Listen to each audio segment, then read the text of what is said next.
Good morning. Happy Monday. Welcome to Mindful Mondays.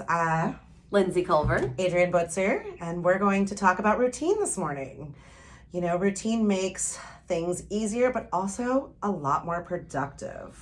But it's hard to create routines. Oh, yes, it is. So, an interesting fact, do you know that it takes 66 days or 66 times of doing something to make it a familiar habit? I didn't know that. So, that being said, you guys out there, what do you think about that? Drop in the comments what you think about how long it takes to make a habit. I'm curious. Yes. Well, I mean, I struggle all the time. Like, I have unregular schedules. Sometimes I have a habit and I put it in my phone and I do this and then I pull it out and then this and that. And I just struggle. It's a struggle. I struggle too. I'm very good for X amount of days. We were just talking about this. The 66 days is great, but a lot of times I get to the 66th day and I'm like, woohoo, I did it. I'm done, which doesn't make that routine. So one of the things for me that I'm really working on with routine is my nutrition, because though my business is great, I'm pretty regimented on my routine with business, I'm not about my personal life. I'm not about my food. And I often make, oh, excuse me. Bless you. It's happening. Oh my it's goodness, happening. Of course, you know. That's because apparently my food routine is not great. No, my body's telling me. Just kidding. I'm gonna start over, don't I? No. Okay. This is real. Well, there you go. I have sneezes. But yeah, no, my food is really a problem. And I know meal planning is what everybody says. And I will never meal plan. I hate meal planning. I hate having to think about what I want to eat. And then I regret that because the next day I don't want to eat it. And I have also started a meal plan about 3 months ago because I just wasn't feeling good about my body. I wasn't feeling good about my mental health. I was always in the clouds, and it's actually been fantastic.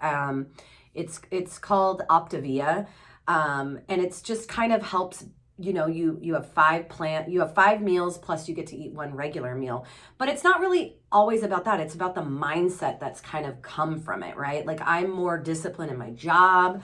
I'm a better mom. I feel like I'm a better wife. I'm a better friend, and I'm just super mindful with like everything that I'm doing.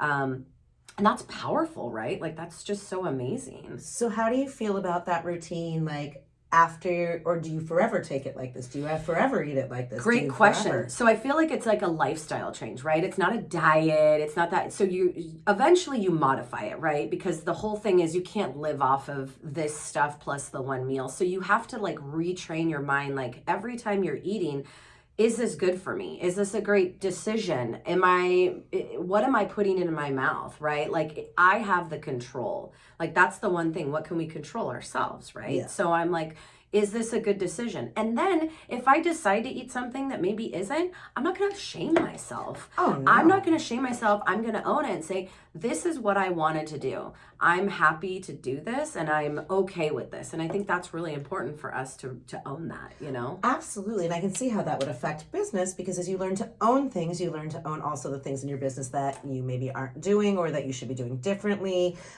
It's hard to own things, you know? It's hard to be like, I guess I'm the reason. I'm the wrong. I'm the one who's like maybe not making my business as strong because I'm holding myself back. Right. You know, I know with my own nutrition, I am holding myself back because I love soda more than anything. And that is the worst thing ever. So for me, my routine is I've given up soda. It's a special treat. I'm so proud of you, by the way. Thank you. That's really hard to do. It's really hard to do. And especially when you're feeling down. Yeah. And you want to like go to that piece. Remember, Absolutely. Rely on your friends. Absolutely. Call us. And I've been so lucky to have such a great support team of people who've checked in, which also makes that really helpful. And so I think in your business too, having your tribe, you know, the people that you're supported by, the people that always have your back, that's important too. Your accountability partner, you know, that's the greatest thing about Lindsay and I is we can hold each other accountable, you know, and it's not taken from a place of hurt or a place of criticism. No. It is truly just another friend checking in on a friend to make sure you're staying in your routine, that you're on track. That's exactly it. And I appreciate that. And out there, I really hope that you all can find somebody out there that can kind of keep you accountable.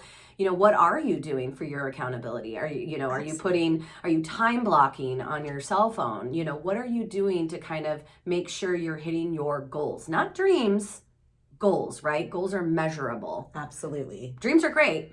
Absolutely. But goals have actionable yes. measurement. And so, drop in the comment line. Let us know what you're out there doing, what you want to work on, or what you're doing that's really successful. Because frankly, I love hearing what other people are doing. Sometimes I'm like, ooh, I want to adapt that. That seems like a great idea. Yep. I love it. So, well, thanks for joining us on this week's Mindful Monday. Yes. I'm Adrienne Butzer from Environmental Works. And Lindsay Culver with Premier Property Group. Great seeing you guys. Bye. Bye.